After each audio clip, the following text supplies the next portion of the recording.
everybody. I hope you had an interesting last night talking at our dinner, our traditional dinner, on this crazy carnival weekend here in Cologne. I hope everybody has taken some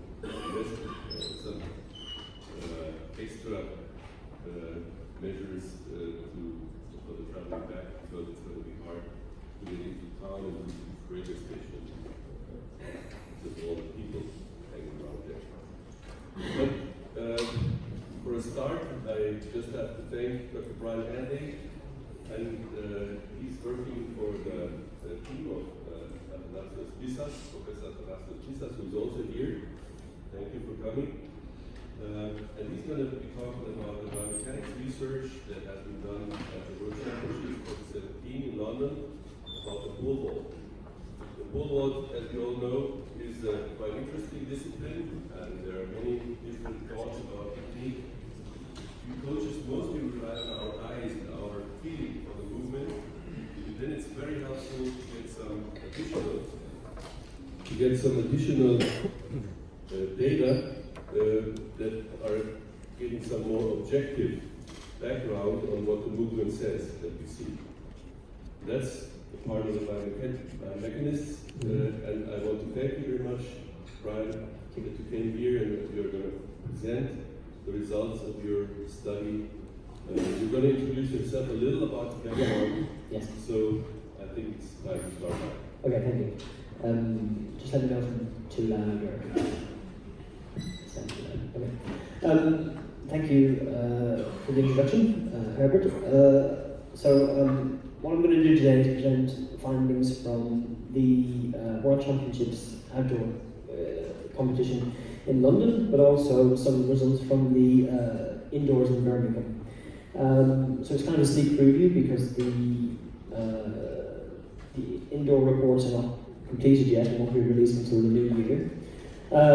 So, like Herbert introduced me, I'm Dr. Brian Hanley, and I'm joined by Dr. Athanasios Pisas. Helen Gravestock was actually the person who led the project in London. She couldn't come, so I'm here instead, but I've led the Birmingham analysis. Just so you know, Stefan Merlino was the member of staff in the IWF who facilitated our project and made it happen. Just want to thank you for inviting me and my colleagues to this conference and to this university. Many of the previous reports on pole vault and on the World Championships biomechanics research projects in the past were conducted by staff who worked in this university, so we're very familiar with the university and the experts who have worked here. And I'll talk a little bit about their work later on. So in general, I'll start with a background about who we are, why we got the projects in London and Birmingham. Talk a little bit about who I am and why somebody who's never done a pole vault is doing the pole vault. Like I mentioned, some stuff about previous studies that were done at the IWF World Championships from 1987 onwards. How we collected our data. I know that some of you will be very technologically minded, and some people are not. So I'll just describe how we collected our data, what kind of problems we had, what kind of problems previous people had, and why, therefore, you always have to be careful about the results you get, but why ultimately the best results you can get. And then, like I said, some brief findings. I'm not going to go into, if you have the reports, I don't know if you have or not, but you can download them from the IWF website. You can get all the numbers in there. So what I'm mainly going to focus on today, actually, comparisons between what we found in London and what we found in Birmingham. Luckily, a lot of athletes were the same. I'm going to focus on some of the star names, if that's the right way of putting it, and show some comparisons, and I will put in some caveats as we go along, because the pole vault isn't like the long jump. You know this, you're all the experts in pole vault. But for us biomechanists, it's not like, obviously, the long jump where you're trying to get as far as possible. It doesn't really matter how high over the bar you go in pole vault, because the score you get is only what the bar was set at. So it doesn't matter if you go over at 650, because if you set the bar at 550, you get 550. Sandy Murray's was a good example of that. So when we were in Birmingham, it was her, I think it was her third attempt at that height, and she hit the bar and it wobbled for a while, but it stayed up. So it doesn't matter that she did and it wobbled and that she hit it, as long as it stayed up. For us it's interesting because it's what you might call a pass or fail situation. You either got over the bar or you didn't. It doesn't matter how high over it you went, as long as you got over it. So it makes our lives a little bit different for biomechanics compared, like I said, something like the long jump or triple jump. As I said, the reports for London are finished, so they're all online, you can read them. Why did we get the project? So these are our origins, if you like. Actually, if I start with this big building here, this is one of our main buildings on our campus in Leeds, in the UK. The weather there is actually worse than here, so come for a holiday to Köln. The college, the university is now called Leeds University, but originally it was Carnegie College. So we got funding from the Carnegie, the Andrew Carnegie sort of funds, and it was the first ever physical education training college for men in the UK. So that's its history. A bit like here, it focuses a lot on sports science, sports therapy, physical education, and so on. The very, very first project we did, up there in the top left-hand corner, from an IWF perspective, was where I travelled to Russia in 2008, set up some cameras by the side of the course. That was the World Race Walking Cup. So I will actually talk about that a bit more in a bit. You might wonder what the relationship between race walking and pole vault is. It's more to do with how I set up the cameras. From that, other work we've done in terms of race walking, we got funding from the IWF to do a project on judging in race walking. And because of our connections there, we were in a position where we could bid to do these larger analyses of the World Championships. Just primarily in the beginning, just the outdoors. There was no talk about the indoors to begin with. We also work with another department of ours works with the IWF in terms of clean sport, anti-doping. And presently we're building a new building with an indoor track that won't quite rival what you've got here, but force plates, cameras, and so on. Okay, so I'm Dr. Brian Hanley, like it said. If you look at the first information that was sent out, it said Brian Hanley. So if you Googled Brian Hanley, you wouldn't know who I was before. And my background is I was a long distance runner, so you can see I'm not built for pole vault, half marathons and marathons and so on. So when we went to London, I was the event director. We had event directors, so people took certain types of event like horizontal jumps, vertical jumps, throws. And I took the distance ones, so that's me videoing the steeplechase. But I was also in charge of calibration. So when you do biomechanical analyses, one of the most important things you can do, or that you have to do, is calibrate the volume. And what that means is you tell the software you're going to use, when you put the videos in, where things are in space. So it's a bit like a scale. You go on Google Maps, in the bottom right-hand corner you'll have a scale. How far is 200 meters? It's the same kind of thing. But I've been interested in athletics all my life. The first World Championships I attended was in this country in '93 in Stuttgart. I'm also interested in pretty much all of my research is athletics in one form or another. It's not all distance running. So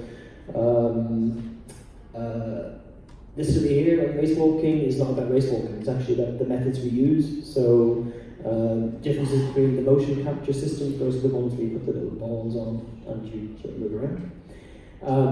And video analysis, which is what people use in competition. Because what we were interested in seeing is if you use video in competition, how well does it match with the more advanced systems you get in the lab. I put this on, this is a psychology study actually, about distance runners, middle distance runners, about how the best distance runners, they are not bothered how fast they run, as long as they win. once they get to the Olympics or World Championships. So it's kind of the opposite of what they do in qualification when they're doing Grand Prix, Diamond League events. And it was when Herbert was talking yesterday about the new ranking system for the qualifying for the World Championships and Olympic Games. And what he was describing in terms of you get points for position as well as for performance doesn't make much sense for the pole vault, but it makes a lot of sense for the distance races. Because what they're trying to get away from in the distance races is too much pacemaking and people just doing times. They want it to be racing so that it's more exciting for the audience. So I could see how it would work for that, but I take your point right, it wouldn't work for the pole vault. It's a different thing because this is head-to-head competition. Pole vault, high jump are totally different. And also in terms of athletics, I'm interested in how underage competitions can be useful in the development of elite athletes or even in senior participation rates. So I looked at the European under-23s from I think 1999 onwards, and this is the under-20 and under-23s. So I looked at every event because, like I said, I'm interested in everything about athletics. Okay. So, like I mentioned earlier, a lot of the previous biomechanics research projects done or published by the IWF were conducted by people from this university, particularly Professor Gert Peter Brueggemann, who retired last year. So, the studies that we did built on those excellent previous projects that have happened since 1987. So the first one was Rome 87. And then they did one, they've had them at the Olympics, but that's IOC organised rather than IWF. The very last one before the one we did in 2017 was in 2011 in Daegu. And the good thing for us being 6 years after the previous one was that a lot of advances in technology have taken place. So high definition cameras, the more expensive cameras have become less expensive, so we could buy more of them. The very first study of the pole vault, it's actually been studied more than sometimes you imagine, because it is quite a difficult event to analyse, was in Rome 87. And in those days, they were allowed to put timing gates on the actual runway. So what I mean is you might have the speed gates where you put one on each side of the runway, and they send the beam, and you run through the beam, and the stopwatch thing starts, and then you go through another set of beams, and it stops it, so you know how fast you went. In those days, obviously, they let people do that. We were not allowed to go anywhere near that kind of thing. We were not allowed to interfere with the competition. I wish we could put timing gates because it makes your life a lot easier. Most projects since then, they use the LAVIC, which is a laser system to measure runway velocity. So it's a laser that fires at the person, and as the person runs away, the laser hits off their back and comes back, and the machine can calculate how far the laser travelled and how long it took. So that's how you measure speed that way. In Daegu 2011, so the very last one, they used a 2D camera setup, which means they had one camera, 60 frames per second, and they got the person in one place and another place and measured sort of distance divided by time to measure how fast they went. Projects varied as to where they measured runway velocity. So some used 16 to 11 meters, so 16 meters before the pit is. So they had a 5 meter gap, 16 to 11. I think the first time that was done was in 1967, so everybody kind of just copied what they did. Some people, or they used 15 to 10, some people used 11 to 6, some people used both. So when I present results from previous studies on runway velocity, there's slight variations between how they measure it.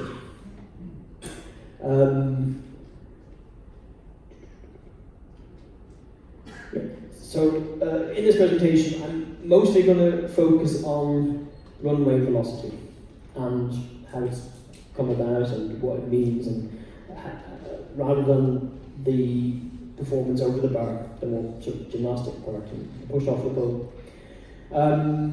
when I was learning to be a coach, an athletics coach, a generic athletics coach in Ireland, I don't know if I'm the only Irish person at the conference, maybe we can add that number to the nations who turned up. We had a Polish coach teaching us, Dr. Orivan, and Dr. Orivan told us that he loved the pole vault because the pole vaulters were the kings of athletics.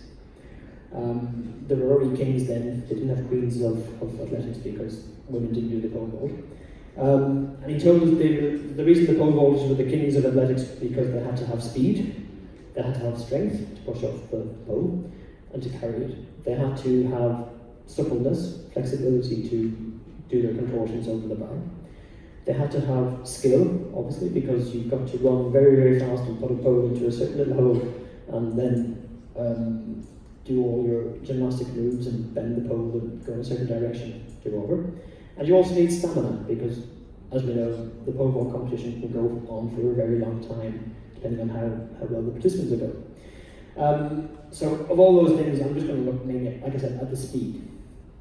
When we did the London report, we did do analyses of beyond the takeoff, but in Birmingham, because of the way the stadium was and camera setup, we've just done the runway and up to takeoff. So that's why I'm taking excerpts from London on the takeoff, up to the takeoff, and matched them with what we got from Birmingham for a few of the athletes. Okay. So as well as there being IAAF biomechanics research projects on the pole vault, I've read them all now. Nearly all of them are available on the IAAF website if you want to have a look. There have also been some what we call peer-reviewed journal articles. You should be able to get copies of these. Generally, somebody has uploaded them onto the internet somewhere. The top left one here, that was done by a team at the Barcelona Olympics. So those are mainly Spanish biomechanists who did that study. So a really nice one. Obviously, there's only men's pole vault in those days. But a really nice study. They do a lot of good explanations and they've got some nice values and they're able to say why they would be good or bad. So Jim yesterday, I can't find you now, mentioned about statute law and common law. Statute law is kind of like what we would say are the laws of physics for us, so they don't change. So we know that if the pole vaulter has a certain vertical speed, when they let go of the pole, they're going to go to a certain height and then they're going to drop because of the laws of gravity. And you can't change that. You can't, through your psychological powers, try to push yourself any higher once you let go of the pole. You're in free flight. And then Jim talked about precedents. So what often we do, for better or worse, is we look at previous world champions or the world record holder. And we say, should we copy that person or not? So, well, I think you can correct me because you're the expert in pole vault. I think Bubka was the first one to do the free takeoff, or at least he popularised it with his coach. So people then say, should we copy what Bubka does? But it's not that easy. He was world champion 6 times. He was above all than others. So when I present the data from individuals, I'm not saying that this is the precedent that everybody should follow, because it's all individual based. But that is a nice study if you want to look at some of the top Russians were doing at the time. This other study, so you might notice it mentions German Sport University of Cologne, which is where we are now. This is I suppose it's the biomechanics equivalent of a super group in rock music. It's where you get all the best guys and you put them together and they do a study. It's very interesting. There was a women's pole vault by the year 2000, so they did a comparison. They did a follow-up one in 2005 in Helsinki. And what was interesting was that they found that in 2000, they reported that women and men do not pole vault the same. There's women pole vault differently. They've got a different technique. Don't train women like men because they're different. By 2005, because women had been pole vaulting at world championship level for an extra 5 years, they found that actually women were now pole vaulting a lot more like men, because they'd learned to use the pole for elasticity better. So things change in terms of techniques and what the advice is, just because people progress and a new super shot comes along. Now both of these studies, they used 50 frames per second. I don't know how, like I said, I don't know how technologically advanced you are, maybe you know everything about technology. Normal television in the UK, I think Germany as well, is 25 frames per second. So if you watch the television with 25 frames per second, which means you see 25 separate pictures in a second, they show you a picture, move on, show you another picture and so on. In France they use 30, and in the US they use 29.97 for obscure reasons. So they used 50, which is double what is normal television. In biomechanical terms, that's very low.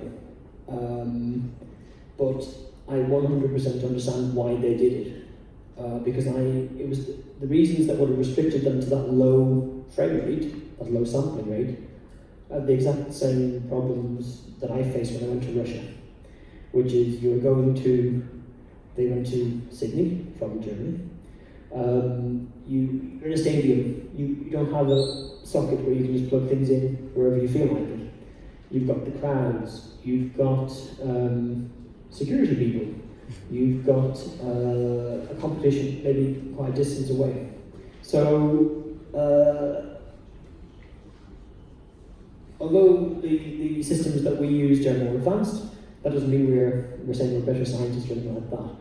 We use 200 frames per second, which is 4 times more information. But that's because, like I said, we were lucky that we're doing it in 2017 and not in 1992. So I think I saw David with a VHS videotape. Yes. They were showing the girls in the back. Yeah, that's the VHS videotape, yes. Yeah, that's what they used in 1992 because that's all they had. So it was primitive than what we use now, but it's what they had. So when we say that our results might be more accurate or precise, it's not because we are better scientists, but it's because we have better access to equipment. Okay, so just briefly want to explain what we did in London and Birmingham so you can understand how the results came about. We had 4 camera positions marked in green. This is where the pole vault was.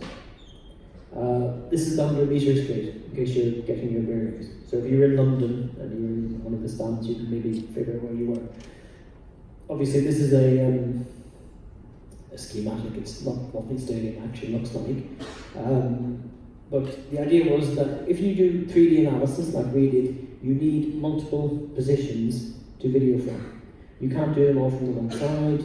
It won't work as well if you have one this side and one from that side. You need to have them in sort of in a semicircle like that. So in certain positions, that's a camera, that's a stand for normal broadcast cameras that we happen to be able to use. This is the balcony for camera positions as well, and there's some other ones for in spurious positions. So that's Helen Gravestock. She's the person who did the reports for London, so I should mention that. In Birmingham, like I said, if you were there, it's a lot smaller of a stadium. It was quite cold, and the track's quite narrow in some ways. This is where the pole vault was. So they started around out here and ran in that direction there. We had a camera on that side, one on that side there, sort of, I don't know what angle that is. One at about 45 degrees to the takeoff position, and there was one behind that we used just for qualitative purposes. This one was actually really useful because we could see down the runway, so you could see when they actually put the pole into the pit. So from the other angles you couldn't see that because of all the mats that they put around the pole vault pit nowadays. I won't bore you with all the details unless you really love this kind of thing. The cameras we used were professional cameras. This is one called an FS5 by Sony. We had other cameras as well that were operating at lower sampling rates because we were just counting the number of steps. The main analysis was done at 200 frames per second. Like I said, most of the previous ones were done at 50, so we have 4 times more information per second. The advantage of that is that you are 4 times more likely to actually see where the toes come off the ground, or where the foot strikes the ground first. You can be more accurate in terms of filling in the gaps between positions. So with 50 frames per second, you've got 200ths of a second between every frame. With this, you've got 4 times less than that. We set things up before the competition. Recorded in high resolution, like I said, it's now high definition nowadays. Had to balance things up against the light because the light in the stadium is not ideal for biomechanics. It was better when it was sunny during the daytime, but at night time we relied on the big lights. So we had to make sure that we were getting the proper depth of field and the proper width and so on. All of our analysis was done in a program called Simulation 9.2.2, which is made just down the road in Munich. I mentioned calibration, so I was in charge of calibration. And when we said we were going to do, originally we weren't going to do every event, kind of, and then we said, okay, no, we have to do as many events as possible. So we did 38 events, between men and women, 38 events. So it was the biggest project ever. And when I was like, do we really have to do the pole vault? The pole vault is really difficult to do. Which is, like I said, why previous people, they've been restricted in what they could use. It's not because they're not scientifically brilliant, it's because the pole vault is complicated. This was the setup for the qualifying. We didn't record qualifying for analysis because you've got 2 bits at the same time, which makes it complicated. The kind of problems you face, so this photograph is taken from the one I showed you where they stood up on the balance and the platform, is that we in a lab you can control everything. So in a lab you can you can say to the person, I missed that, can you do it again? You can't go to the world indoors and say, I'm sorry, Sandy Morris, can you just go again because I missed that? You can't do that. You either get it or you didn't. And previous reports they've got a line where they didn't get it. Okay, it just happens. You've no control. A judge can just suddenly stand up and get in the way. You've got the mat. If you're on this side of the mat, it is very hard to see what's going on this side. So that's why you have to have certain positions where you can see everything. But having said all that, even though you can't control it like you can in a lab, what going to the World Championships gives you is what we call ecological validity, which means it's real world. So you videoed the real world champion doing the real world championship jump in their natural habitat. So it's a bit like the difference between testing in the zoo and testing in the wild. We're testing in the wild, these are wild pole folders. We had to build a reference volume 6.5 meters high, so actually 6.6 meters high, so that when they go over the bar, we could measure accurately what they were doing. Sorry. That's moved into different positions so that we can do more parts of the run.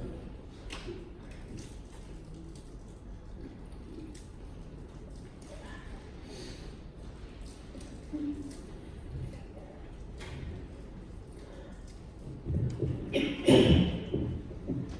it's too early for this.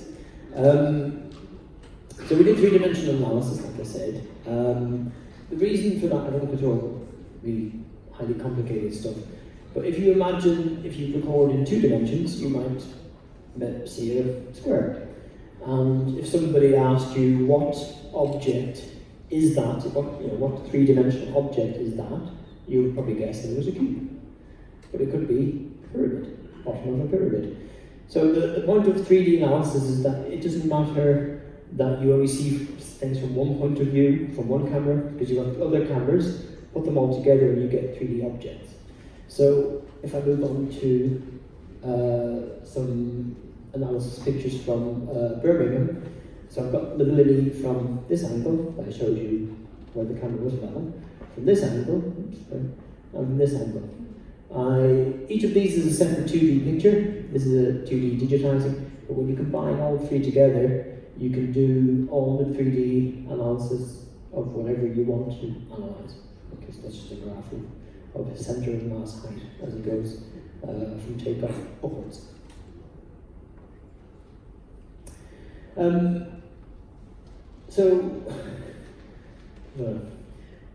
reading all the literature, runway velocity gets mentioned a lot. Now, it doesn't matter if you call it runway speed or velocity, it's pretty much the same thing for pole vault purposes. And some people say it's very important, it's the most important thing. Some people say, no, don't worry about it so much. It's not that, it's important, but not that. So, from a biomechanics point of view, like I said, I know nothing about pole vault. I'm going to coach pole vault, although I know what happens. For me, it makes sense 100% that run-up velocity is important, because how else is the pole going to have any energy in it that when it bends to a certain amount so it can give you back your energy to go over the bar. So I know it was more of a Zen Buddhist type thing that David mentioned yesterday about being one with the pole, but actually in biomechanics, the athlete and the pole are the one thing. We consider them the one thing. So, because how much energy the pole has depends entirely on how much energy the athlete has. If the athlete runs slowly, the pole has low energy. If the athlete runs quicker, it has more energy. In the past, this is an example from 2005 in Helsinki. They used the LAVEC system like I mentioned, so this isn't Diega, she jumped 501. I don't speak Polish, so I guess Pyrec. As they run down the runway, so it's kind of backwards. This is where they take off. This is 0, which is the pitch. This is where they take off around about here. And this is where they began. So they start off and they run, take off. So the line is a bit shaky because of the way the system works. It does the equivalent of 100 frames per second. And once you get to the end, it stops working in the sense that you've gone away from the laser beam. You've gone out, because lasers always go in a straight line, so you've gone away from it. Now the problem with the LAVEC is not necessarily a problem with the LAVEC, but the problem with using it is that sometimes it doesn't work because somebody has stood in the way. So in Berlin in 2009, quite a few, that was Stuttgart in 2008, this is 2009 Berlin. Some of the athletes have got little asterisks beside them, as you can see. And what's happened, probably, I think they mentioned it somewhere in the report, that they run down, the laser's on the back. The problem is that if the next athlete steps out to get ready, the laser's bouncing off their back. So, like I said, when you're trying to work in the World Championships, you have no control over people. If somebody's going to walk in front of your beam or in front of your camera, they're probably going to do it, and you can't stop them from 100 meters or 50 meters away. Get out of the way. So, it was because of this problem that the IAAF told us that we were not to use the laser system. So, in case you're wondering, why did you not use the laser system like a lot of people have used before? Because we were told we weren't able to. The results from it are a lot quicker, but we did. So that's why we did 3D video. That's one of the reasons. It means that sometimes you get some values that have been reported. They're all for the women, I think, whereby they didn't know the actual number for that attempt. They guessed it from other attempts. So they might be a little bit inaccurate, but we don't know. Having said that, these are runway velocities for men and women. I just picked out the medalists, gold, silver, bronze, and the top 8 average, because some studies did the top 8, some did top 6, some did medalists, some did everybody. I wanted it sort of even, and I've only included the IAAF ones, not the IOC ones. And what was interesting is actually that the runway velocity hasn't changed that much over the years, despite different systems being used. Now, I would argue that R1 using 200 Hertz is more accurate than one using 60 Hertz, but it's not that different that you have to look at one and say, I'm not sure that one's okay or not.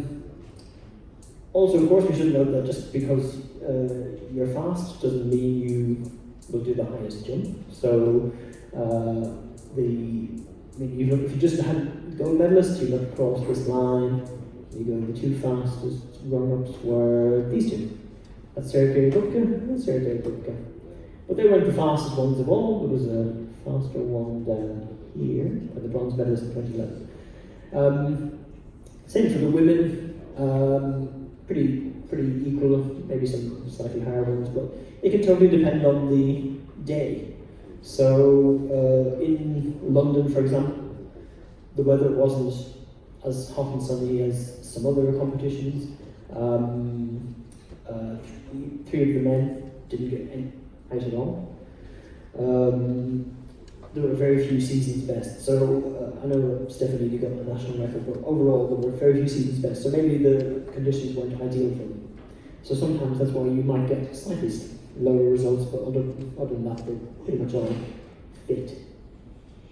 So I took all the, and by the way, just in case you're wondering, some of these this is the European Championships in Munich. This isn't the World Championships in 2007. That's the final in Stuttgart. So the World Championships. So I put all the numbers together because, like I said, I'm not from a pole vault background. You know about pole vault, and I know about athletics, biomechanics. But I read in some things, runway velocity is not that important. It's more important what you do on the bar, or going over the bar. But that didn't make sense, so I thought I'll have a look. I plotted all of the clearance heights from 1907 to 2018 on that axis, and I plotted all the run-up velocities here. Bearing in mind, like I said, different studies use different definitions of run-up velocity. So that's the men, and that's the women, and the correlation was small. Okay, so the relationship between the two was not as strong as you might think. Okay. Now, like I said, one caveat is that this is not how high they went. This is how high the bar was, which is, of course, a slightly different thing. But it would be too simplistic to say that, because what we have to remember is that these groups are, we would say, homogeneous. They're very similar people. If you look at the javelin results, it's the same thing. The angle of release in javelin has no correlation with how far the javelin goes, if you look at the results from the World Championships. But that doesn't mean the angle of release isn't important. It's just that all of the javelin throwers throw it in such a narrow range of values that it doesn't make a difference. What really matters is velocity. Same with these, they are all so fast that little differences between them don't make a difference. The analysis of the 2005 women's pole vault showed that Ismabaeva was the slowest on her world record of 5:01. She was faster on lower heights, but actually she wasn't that much slower. It wasn't like a big difference. It was actually, you could say, she's pretty much the same speed all the time, because she's not going to vary that much. So we could say it's not important because the correlation shows it's not that important, but of course the reality is that these are all finalists, no male finalist was ever slower than 8.7 meters per second. In the women, no woman finalist was ever slower than 7.5. So the range is very small.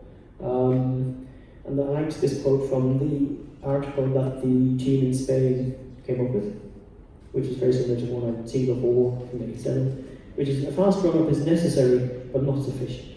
That makes sense. You have to be fast.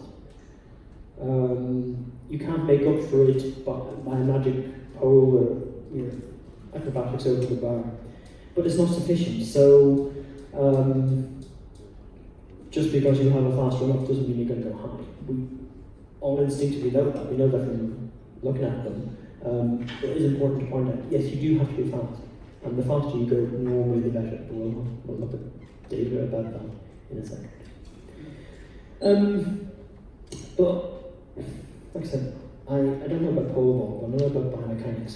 And I thought, well, all of these runway velocities, most of them are between 11 metres to go and 6 metres to go, or for the women normally it was between 10 and 5. And we copied what previous people had done, but what we also did was measured the average velocity during the second last step and the last step. Okay, I'll put a picture of those in a second. So if you think of the last step as it ends when they take off, so it's back to the previous toe coming off, and then the second last step is the one before that. The reason I wanted to look at that is because, well, 11 to 6 doesn't tell you what happened at the very, very end. I've only seen one other study that measured the last speed velocity, and that was the team from 92. So the London data are all in the reports if you want more. For today's talk, I focused on just four men and 4 women. The 4 men I focused on Levillini, Kendricks and Lisa because they were the 3 medalists in London and they were the 3 medalists in Birmingham, but not in the same order. Okay? I didn't know we were going to talk so much about this guy yesterday, but that was good when we did, because I could incorporate it into mine. And I don't know him personally, so I'm going to call him Duplantis rather than Mondo. So I incorporated him as well because obviously he didn't have a great London performance. He had a better Birmingham performance, and then he got the Swedish and American records in Berlin with 6:05. So I wanted to see how this, what the German pronounce it, I can't pronounce German, Wundertime, what he had done differently. So, just to explain what I've done here, these are the speeds we measured between 11 metres to go and 6 metres to go, which is the standard that people measure. With timing aids, with 60 frames per second, is what nearly everybody measured, or something similar. This is the second last step. Sometimes some of the second last step was within this, in fact normally always was within this. So this speed and this speed, some parts of those overlap. Usually this was a little bit beyond 6 metres, so usually this step was slightly different than the last step. I also picked these 4 athletes and the 4 for the women because they were in both competitions. I think every single athlete who cleared the bar in London was also in Birmingham for the men, but for women it was slightly different. So, what was interesting in was the fact that in every single situation, if you look at the last step speed, it was always higher than in the performance they did better in. Now, I know that's only a centimetre, but and that was only 4 centimetres, but every single time that happened for the men and the women. I didn't go through the data and pick out 4 people who gave me what I wanted. That's just what happened. So I decided I was going to analyse these athletes, and that's what I found when I looked at it. Like I said, I don't know about pole vault, I don't know about biomechanics, so I thought, well, the last step is the one that goes into the takeoff, so that'll be the one where I really, really want to be fast. It doesn't matter if I'm fast early or not. We talked about Duplantis yesterday, and Herbert said he's too fast. So, here he is in London. That's about 9.5 something meters per second, which is faster than him, and him. So he was faster. The problem was, he went, so he took off much slower. So that's 8.2 meters per second, whereas this guy is nearly 9, this is 8.8, this is 9 point something. So if you only had analysed these athletes with in the standard 11 to 6 meters, you would say that, well, what happened to this guy? He was the fastest, he should have gone the highest, or he should have gone higher than 550. So it can be misleading using this. I'm not saying you shouldn't measure it, I'm just saying that it's useful to look at what happens after that. And we have some pictures in a moment. So if you look at him, you can see, like I said, he came in the fastest, he took off, or his last step was the slowest. In Birmingham, he came in a bit slower and maintained it a lot better. So this time in Birmingham, when he went 20 centimeters higher, he's better in terms of speed. Like I said, this was a big difference for Le Villenie. In case you're wondering, I've always put in terms of the lines, I always put the better one on top. So 2018 was better for him, 2017 was better for him. For the women, it shows, like I said, these 4 athletes because they've been in both competitions. So I have no data on Sidorova, the authorised neutral athlete. But also, obviously, Morris was the world indoor champion and medalled in London, and Stefanidi, who was 3rd in London, bronze in Birmingham and gold in London. McCartney, she was 3rd in the Olympics, so she was of interest as well. I also like to pick in people with names like the events, so she's an Irish name, so it made it easier for me. But she improved a lot between London and Birmingham, so I was interested in what happened there. And Silva, the last one, if you like, world champion from Beijing, wasn't it? It was the same pattern. So the better jump was always had a better last step. They weren't that different coming in, so 10 to 5 is what the same for Morris. The second last one was the same for Morris. But something happened to her in London where she decreased velocity a lot. Birmingham, she sort of maintained it. Stefanini, the opposite, she was better in London than in Birmingham, still good profile.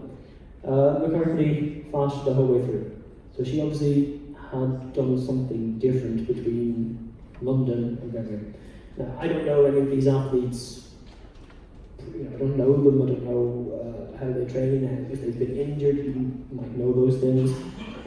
So maybe you know why that happened, but you need to have a 20 centimeter improvement. I realise as well, of course, that these are always... Excuse me. Yes. Just a little break from McCartney, she made 2 steps more.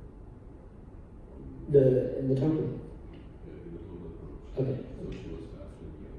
Okay. But maybe for her understanding, because it's the meant that, could you explain shortly how you calculate the speed in the second to last and the last for the ground contact? Yeah, I think it's on the next slide. Okay. I think, no, I can skip. Do you want me to go into like that? That might help? Okay, so, so in terms of what the steps were and how we, so this is obviously the knee. This is his, if you like, so this is takeoff, easier. This is the last step. So the last step, what I defined it as, is how fast his body was moving between that toe off and that toe off. Okay? And then the second last step was from this toe off to this toe off. So I'm always going from toe off to toe off to toe off. Now some people argue you shouldn't measure velocity in the part of the run-up that includes the pole climb, because there will be some slowing down, but I haven't looked at it. Not only that, you're not measuring the flight speed. You're measuring the flight speed of the last step plus the ground contact. Yeah, well, I haven't included it in this, but yes, we've done that. Okay, that explains a lot for some questions that might. Okay. Yeah, I mean, for us, like I said, we don't know what pole vault coaches are always interested in, that's why we appreciate your feedback. there's anything else on that, just let me know, so I don't want to confuse you. But if I go back to, so if you remember runway velocity, with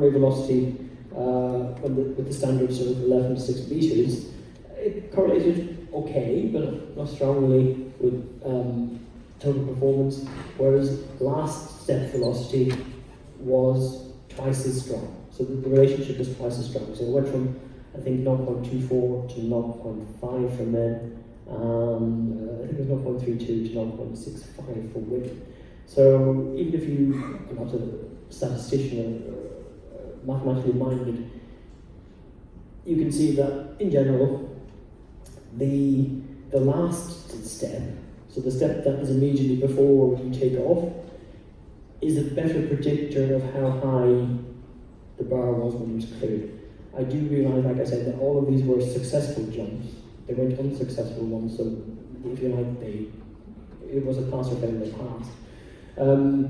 But I thought that, you know, if you can measure these things, maybe using the standard, this distance, that's 11 meters to go, that's 6 meters to go, using that measurement is maybe not as useful as something a little bit closer. So this, for example, is 6 meters to go, because it's the end, 6 meter, 11 to 6, and this is the 4 meter one. It depends on the athlete, so if you're measuring them in training, or even in competition, and you can measure them with a camera or whatever, you have to take into account where they normally take off from, because that's Stefanidi, that's Morris, it's Kendricks, and it's literally, and there's obviously a big difference. So if you're coaching these two athletes for some reason, you can't measure the exact same thing, because you can't be rigid about where you measure, because they're going to have different phases of their run-up. Like I said, the guys who did the Rome study, they were allowed to put timing gates on the track, so they're relatively inexpensive. You could use those, they're quite useful. And if any of you have got the resources or the backing that you can buy something like OptoJump, I don't represent the company, but very useful if you can lie them along your track, and because the system measures contact time, flight time, step length, step frequency. We've done a reliability study on it, so it's very, very reliable system. I know it's expensive, but if the Federation had something like that, it would be useful for you to use. But, so like I said, it might not be so useful here, it might be a bit more useful but near, or if you've got lots of money, you can have it the whole way along and see how they change. So,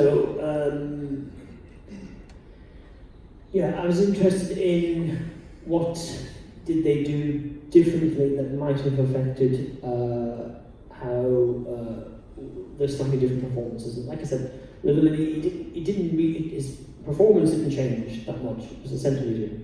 He gets more points from the ranking point of the IAAF, but he only went a centimetre higher. And actually, what I've done is compared, these are the distances in Birmingham, these are the distances in London, they're not up, so that's takeoff distance. So that toe is about 4.5 meters away from where the pole is, over here somewhere, right in somewhere here. This is the second lap step, 2.22 meters, quite long, and 1.99 for the second last step, which actually are not that different from London. The main difference was he came in at the same point, but he ended up, because this one was shorter, being about 10 centimeters away. I don't think that made much of a difference. What's interesting about him is that this goes against the normal pattern. Normally, elite pole vaulters have a shorter last step. So the second last step is longer than this one. And nearly everybody else in the competition is like that. Kendricks, very similar. Second last step was about the same speed in 2 competitions. His last step was similar in 2 competitions. He's almost identical between this and this and this and this and this and this. So this is an athlete who is very much he's going to always land in the same positions and take off the same way. As you can see, much shorter last step, which is, like I said, the normal model for pole vaulters from what I read, although you can overrule me if I'm wrong. Lee said so it's again similar. He took off a lot closer to the pit in Birmingham, so I don't think that would have totally affected how high he jumped. The one I was interested in, based on what we were talking about yesterday, was Duplantis's, because in London his takeoff distance was 3 meters 60, so that's the distance from, like I said, his toe to where the pit is, the end of the pit. Now I don't know where the standards were, so I don't know if that made any difference, but this value here is lower than a lot of the women. So he's closer, even though he's got a longer pole and he's trying to go higher, he's closer to the pit than a lot of the elite women. My guess, and you can, like I said, you might know more than I do, my guess is that when he was in London, he got too close. So he came in too fast, like we said earlier, and he had to very quickly brake, decelerate, so that he didn't get so close that he wasn't going to be able to take off at all. He got it better in Birmingham. He was nearly 40 centimetres further away taking off. The other distances were not that much different, but you will know as well as I do that there's an optimum takeoff position for each athlete based on how they're going to do, what their technique is. Because if you get in too close, if you take off too far away, you're not going to get the bend on the pole that you're hoping for. With the women, we had the same thing with her in some ways as Duplantis. She slowed down a lot in London, and she did have a lot shorter of a step. So it was 3.29 in London and 3.61 in Birmingham. So maybe she had improved her run-up. Stefanidi, it's actually pretty much the same between the two competitions. Like I said, fast run-up is necessary but not sufficient. So we haven't looked at how much energy went into the pole and what they did when they actually went over the bar. Like I said, Morris's winning jump, which was this one, she did hit the bar, but she got lucky, it didn't bounce off. McCartney, she was a little bit further away in taking off in Birmingham, and also all of her step lengths increased a little bit. So Herbert was saying that she had an extra 2 steps. So she maybe, the more steps you have in normal running, the easier it is for you to judge things, because you've got your brain has got more time to judge where am I going to land and where are things. So 3 centimeters more here, 13 more here, 27 more here. You add all that up together, and it means that she's coming in a lot further away at this point than she was in London. That will have helped her to get the mechanics right once she is taking off.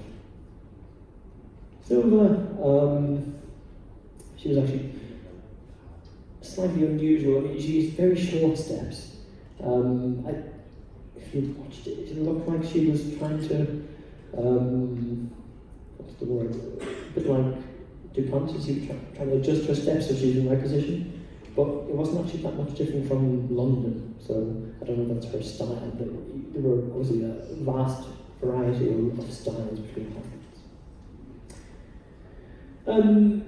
So I was also interested in sort of a visual thing. So people often say, Bankhouse is just numbers, but we do what we might call qualitative analysis as well, which we just look at it and say, okay, what looks different. So this is the top 4 men and their takeoff position. So without even looking at numbers, I can see some differences. I don't know whether these are good or bad differences, or whether they're just individual, or whether they make a difference. But I can see, for example, that Levelini's foot is here, ahead of his knee. I can see that his foot is behind his knee. So there's one difference. I can see that this pole is a lot straighter. It hasn't been bent as much. This one is more bent. These ones are all about the same bend, because I can use this sort of sacral board in the back to see that they're all roughly at the same position. Measure the takeoff position, which is the difference between where your foot is and where your hand is. So Livillini, like in London, he was actually 4 centimeters, which just pretty much means his foot is under his hand. These guys, they're all sort of negative values, which can help with sort of bending the pole. From the point of view of their relative velocities, like I said, which is the focus of what I wanted to talk about, it was quite interesting because don't confuse each other, but these lines are their velocities as they're moving along. So this is the third last step, which is, I haven't got all the pictures, but it's the step before the one you saw. So they're moving along and they slow down and speed up depending on where their foot is ahead of their body or behind, and how their arms move. And then this is the second last step, and this is the last step. I was a bit more specific in that I put these little lines on for each of them. So Livillini's last step began a bit earlier than the other athletes. And the thing I was interested in was this, because this is their takeoff velocity, not at an angle, but in a straight line. Okay, so it's going to be slightly different. They will, of course, decrease because they're going to start going upwards. So if you had an equivalent line for their upward velocity, it would have been like this, and then towards the end goes up like that.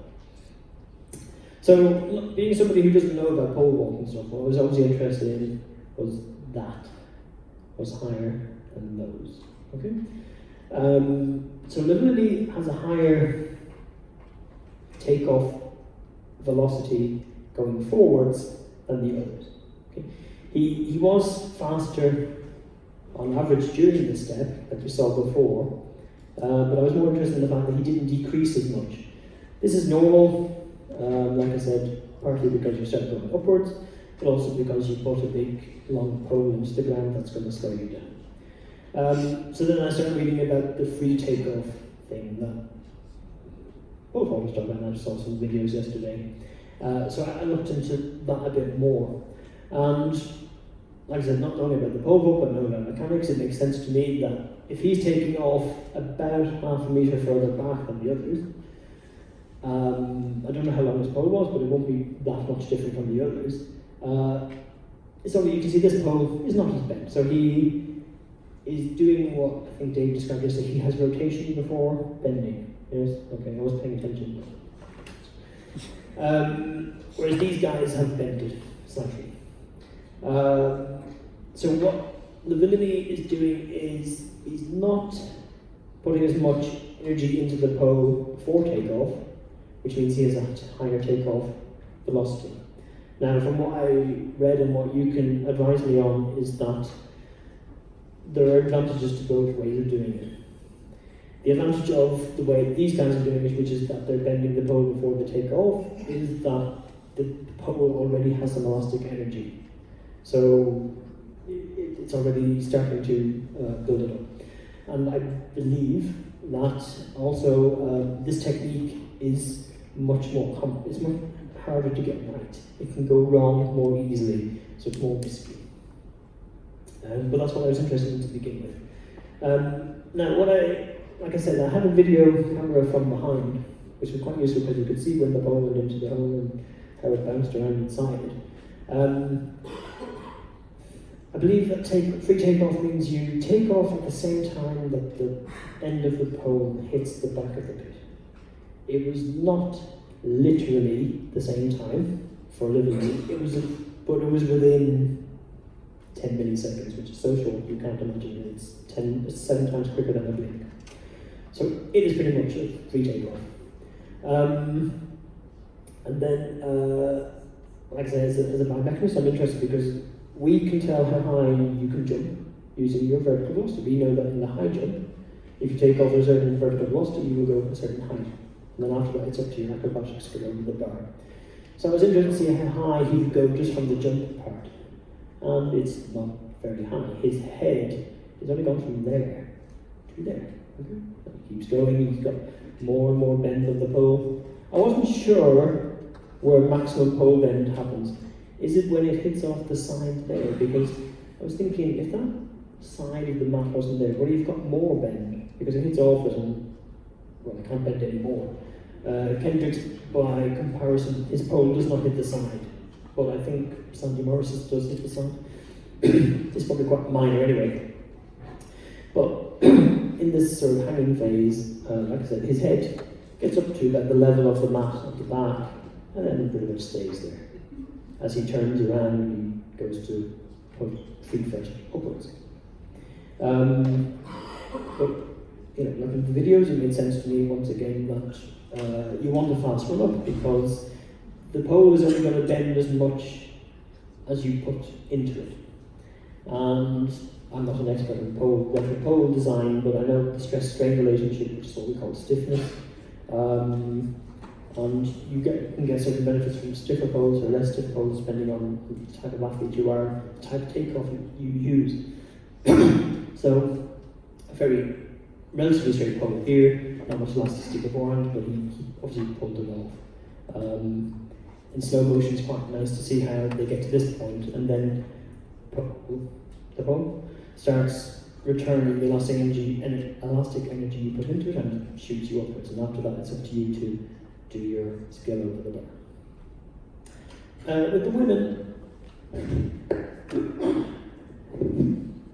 With the women, what was interesting with the women was that their takeoff positions were even more varied, I think, than the men's. So there was mention yesterday that Sandy Morris had a vertical block. Don't know if that's what that is. She is kind of leaning back a bit. What I was interested in, because when I'm what we call digitizing, which is you get the video and you click on the head, the shoulders and all that kind of thing, is that some athletes are easier to do than others. So you can't see McCartney's head. I don't know if this is what Dave was talking about when they smell their armpits or not, but that is kind of her position there. You can see that these two, they pretty much have their foot under their body, so their foot under their hand. She actually has quite a little bit of pole left. I don't know. That's a good thing or a bad thing. But it was quite interesting to see again the feet position. So Silva has her foot much further forward than the other three, except Edie has it the furthest back. But these have all got pretty similar bends in the pole, not exactly the same of course, but they did not have very much of a difference in terms of their takeoff horizontal forward velocities. Morris was a little bit higher, not surprising because she had the winning jump, but not a little bit higher. The others were about the same. This kind of bump here for McCartney is because she had some sort of a very fast sort of drive through with this knee here. Same kind of pattern though, up and down, and differences, quite big differences between the women in terms of how long their steps were. So Herbert asked me about contact times and so on. I can quite easily get those because it's going to be the difference between that time for green silver and this time. So yeah, we have got those things, but I haven't put them in there. So in summary,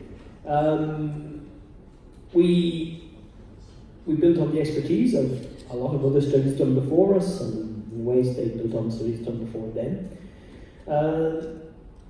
The results consistently showed the importance of runway velocity to ensure high kinetic energy that is transferred to the pole, which absorbs and returns elastic energy. So I don't think there should be any debate that runway velocity is completely crucial for successful pole vaulting. You do want Jim has his sprints coach because you want them to run fast. And the rest of you will do the same. It's not sufficient, you have to do more than that, but it is the sort of number one thing is that you have to be able to run fast down the runway. The faster you run, like I said, the more energy the pole has. The more energy the pole has is what we call kinetic energy, the more it can convert to elastic energy, and then that elastic energy converts back to your what we call potential energy, which is how high you go, and then you fall back down again. The velocity achieved by the athlete during the last step is probably a better indicator of run-way velocity, what I call quality. So it's probably a more reflective score of how good the athlete's run-up was, because there's no point being very, very fast and having to slow down because you're going to miss the pit. Then you measurement of the steps before this. So I likened it to when I used to coach the javelin years ago in Ireland, and the athletes would run up really fast and then they'd stop and then they'd throw it. They were children. It's the same thing. There's no point in doing the big run-up if you don't transfer it into the next phase. And part of that is getting your positioning right. But I'm not saying that you shouldn't measure that kind of thing if that's what you've done or that's what you plan to do, because the more you know, the more you can see what's happening during the phase. Some loss to loss is normal because you're aiming for something very small and you're going to start going upward. So these gains loss, that's what I just said, they can occur because of adjustments to the final steps, because you want to make sure you get the accuracy. In training, you could use different systems depending on how much you have or how much support you get from the federation to buy systems that can measure these things for you very accurately and reliably. Most athletes have already stored some elastic energy in the pole before takeoff. Like I said, that can be an advantage in terms of successful jumping. The more risky but potentially bigger payoff in the free takeoff style, it does maintain horizontal velocity better. And horizontal velocity is what's important for the pole bend rather than the vertical velocity. So there are advantages to it if you're thinking of using that, but it does require more strength and skill and I think a little bit more risk. So thank you for your attention, and feel free to ask questions.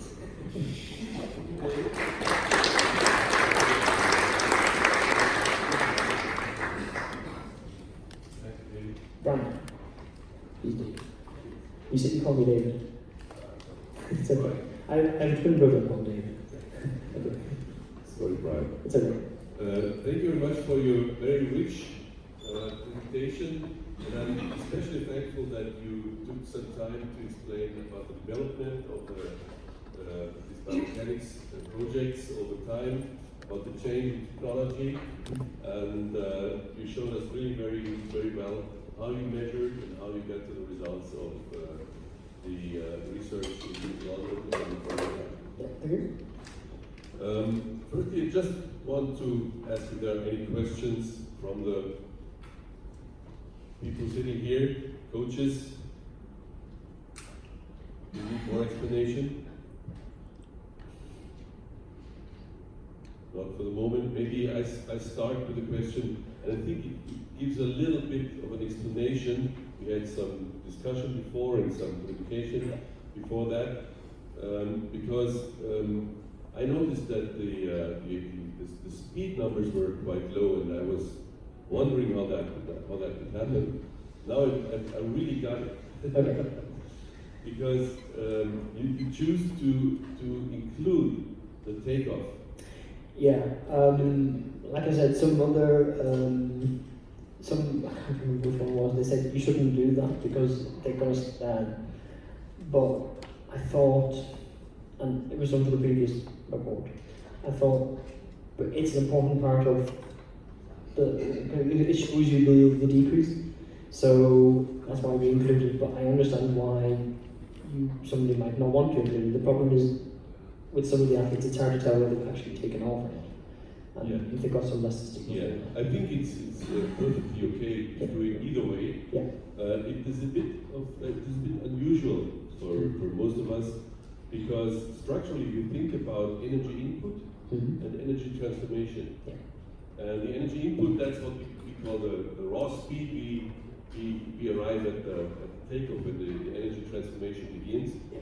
And then that's a different story in training altogether, because we start to use the upper body, we have to prepare the upper body, we have to not only sprint, but we have to take off, which is including different training means, and that explains a lot to me, and so I'm happy And also it's quite interesting to change the view in that respect, as you suggest.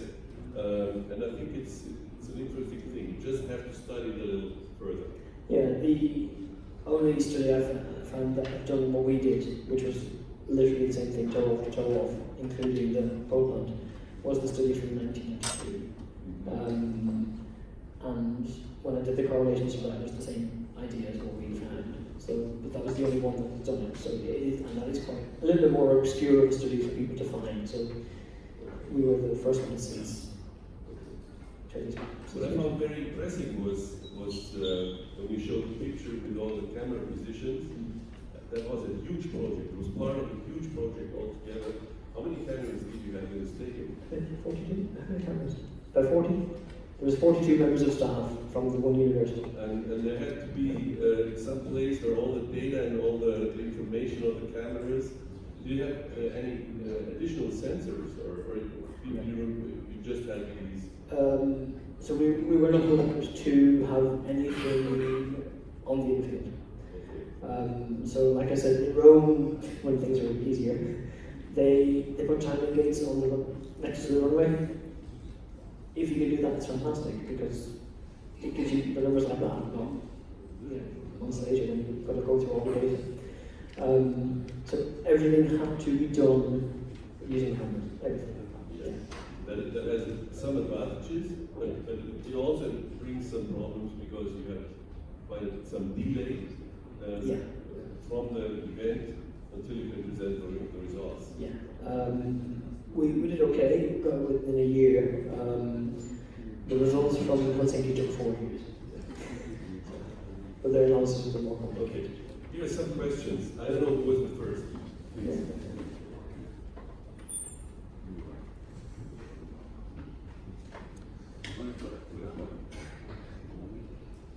With timing gates, isn't it that it's maybe less accurate because of the ball or the hand drums?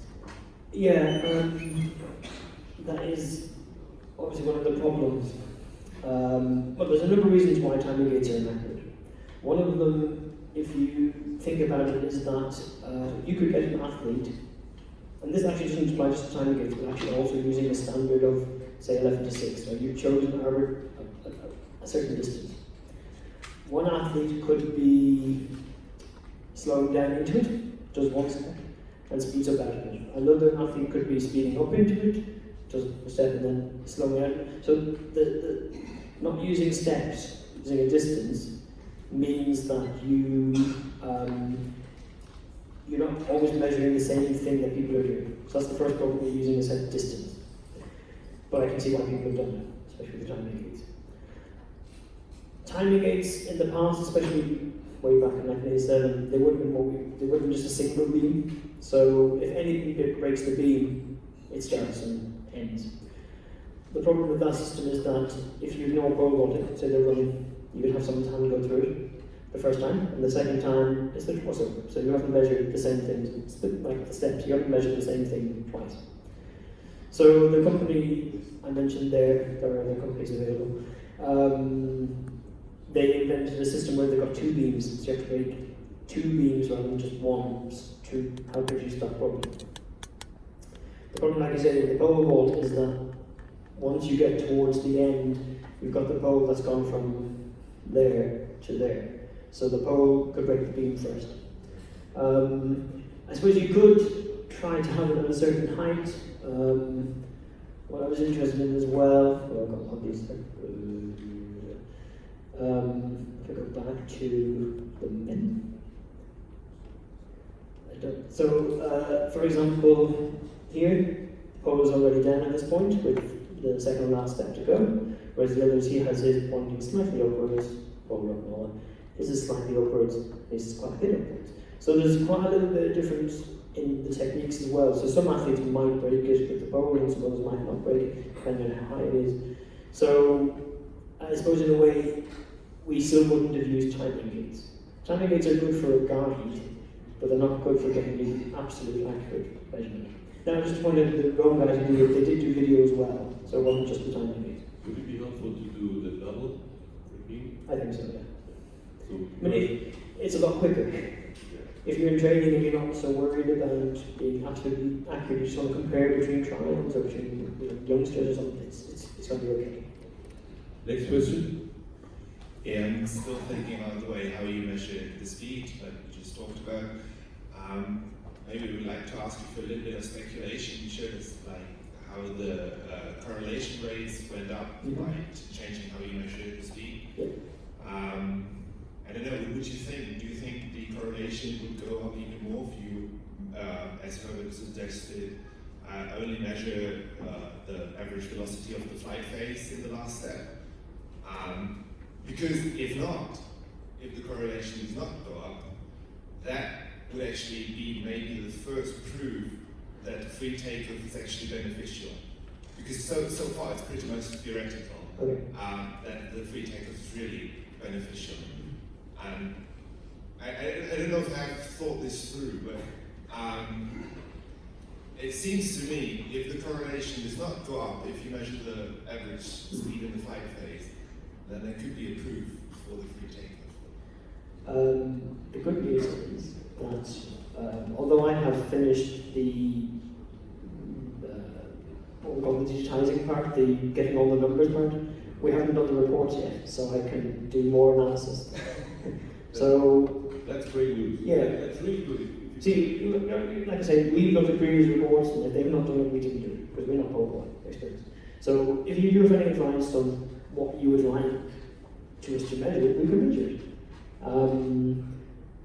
We rely to some extent on the coaches who helped us before on what to look for, but that's a really good idea. I wouldn't have thought of that because I don't know about free takeoffs and what the theory of it is in the same way that you will.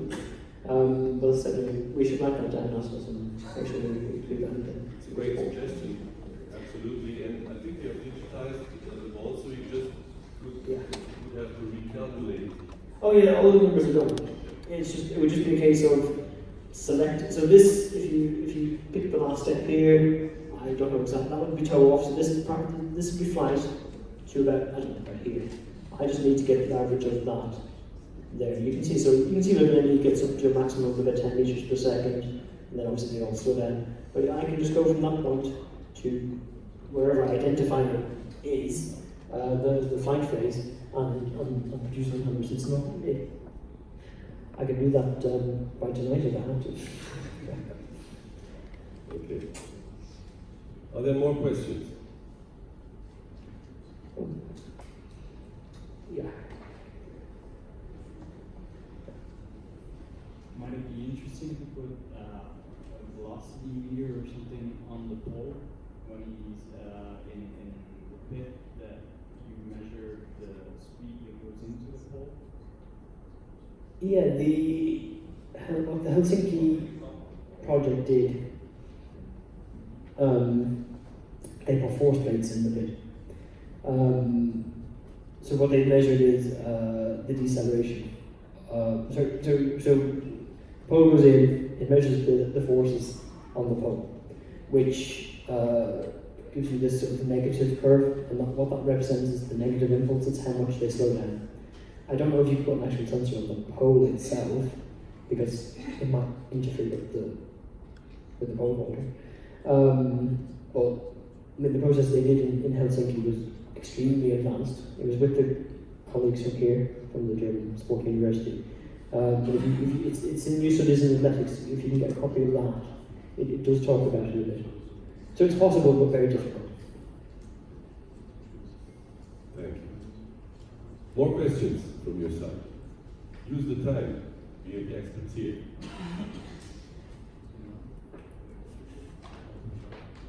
Not for the moment. But we're around for a while, so they don't want to ask in front of other people. Okay. So we'll have a coffee break now until 11. Before our Japanese colleague is going to present the preparation for the Olympic Games in Tokyo in 2 years. And there's time to chat to each other, share your thoughts, and even ask our great presenter, Brian. Thank you very much again, Brian, to be here and having presented your study this way. Thank you very much. Thank you for having us.